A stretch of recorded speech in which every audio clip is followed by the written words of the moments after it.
രേണു സുധി എന്ന് പറയുന്ന ഒരു സ്ത്രീ സോഷ്യൽ മീഡിയയിൽ വന്ന് കാണിക്കുന്ന എന്റെ ഭാഷയിൽ പറഞ്ഞ പേക്കൂത്ത് കളി. നീ എന്നെ കളിയാക്കുക അല്ല, കാര്യമായിട്ടാക്കിയതാ. സോഷ്യൽ മീഡിയയിൽ വന്ന് കാണിക്കുന്ന പേക്കൂത്ത് കളി.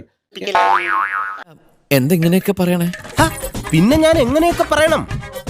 ഇപ്പോൾ ഒന്നും വേണ്ടി രണ്ടാമത്തെ കമന്റുകൾ വരുന്നത്, യോ ആ പാവ സ്ത്രീയാ, ചെലവിന് കൊടുക്കുക. അങ്ങനെ പറയുന്ന ആളുകൾ ഒന്നും വേണ്ടിയാ പറയാം, ചെലവിന് കൊടുക്കാൻ പറയും. ഞാൻ വീട്ടിൽ ഇരിക്കാം, വീട്ടിൽ കസാരമേ കാലം വെച്ചിരുന്നോളാം. ഈ പറയുന്ന ഓരോരുത്തരും എന്റെ അക്കൗണ്ടിലോട്ട് 1 ലക്ഷം രൂപ വെച്ച് തന്നാ എന്തിനാ? ആരോഗ്യമുള്ള ഒരു സ്ത്രീക്ക് ആര് ചെലവിന് കൊടുക്കണം എന്നാണുണ്ടോ നിങ്ങൾക്ക്? ഈ രേണു സുധിയുടെ ഇന്റർവ്യൂസ് ഒന്നും ഞാൻ കാണാറില്ല, എനിക്ക് അതിന് സമയമില്ല. പക്ഷെ അതിന് ചില പോർഷൻസ് എന്റെ കൂടെ ജോലി ചെയ്യുന്നവരും എന്റെ കസിൻസ് ഒക്കെ എന്നെ കാണിച്ചു തരുമ്പോൾ എത്ര അഹങ്കാരത്തോടു കൂടിയാണ് ഈ സ്ത്രീ സംസാരിക്കുന്നത്.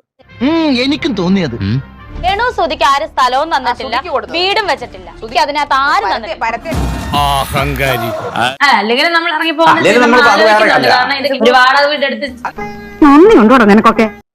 എത്ര അഹംഭാവത്തോടു കൂടിയാണ് സംസാരിക്കുന്നത്.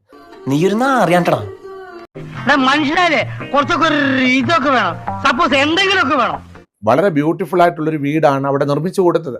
അനവധി തുകകൾ കൊടുത്ത് സഹായിക്കുകയും ആളായി വന്ന് ജോലി ചെയ്ത് സഹായിക്കുകയും ചെയ്ത് ഒരുപാട് പേരുണ്ട്. അപ്പോൾ അവിടെ ജോലി ചെയ്തവർക്ക് ഇത് കേൾക്കുമ്പോൾ എത്ര വിഷമം ഉണ്ടായി കാണും. അപ്പൊ നീ എനിക്ക് പുല്ലുവിലൂടെ തരുന്നത് പുല്ലുവില? അതൊന്നും എനിക്കറിയാൻ മേല.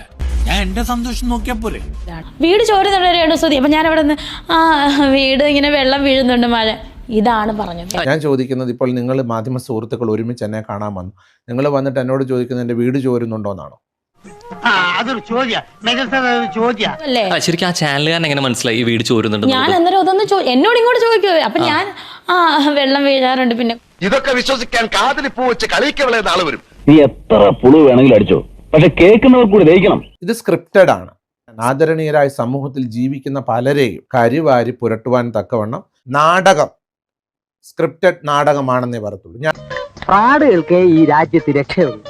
എന്നിട്ടും എന്തുകൊണ്ട് സാറ് രക്ഷപ്പെടുന്നില്ല എന്ന് ചോദിച്ചാൽ സാറിന്റെ ഫ്രോഡ് പണികൾ സന്ദർഭത്തിനൊത്തു എരുന്നില്ല എന്ന് ഞാൻ പറയും. സോഷ്യൽ മീഡിയ ഇൻഫ്ലുവൻസർ എന്ന് ഇവരെ ഒരിക്കലും വിളിക്കാൻ കഴിയത്തില്ല. ഞാൻ പറയുന്നു, അവനൊരു സാമൂഹ്യ ദുരന്തമാണ്. അങ്ങനെയാണെങ്കിൽ രേണു സുധി എന്ന് പറയുന്ന ഒരു സ്ത്രീക്ക് സോഷ്യൽ മീഡിയയിൽ കണ്ടുകൊണ്ടിരിക്കുന്നവർക്ക് അറിയാം എന്താണ് അവർ സമൂഹത്തിന് കൊടുക്കുന്ന ഒരു മെസ്സേജ്. അതിപ്പോ അങ്ങനെയൊന്നുമില്ല. പറയട നാട്ടുകാരോട്. 100% സമൂഹത്തിൽ ഇവരുടെ പേരെല്ലാവരും എപ്പോഴും പറഞ്ഞുകൊണ്ടിരിക്കാൻ സോഷ്യൽ മീഡിയയിൽ വന്ന് കാണിക്കുന്ന എന്റെ ഭാഷയിൽ പറഞ്ഞ പേക്കൂത്ത് കളി. കുടുംബത്തിന് മാനക്കേടുണ്ടാക്കാനും പത്രക്കാർക്ക് കഥകൾ ഉണ്ടാക്കാനും കോമാളി വേഷം കിട്ടി ഇറങ്ങിയിരിക്കുക.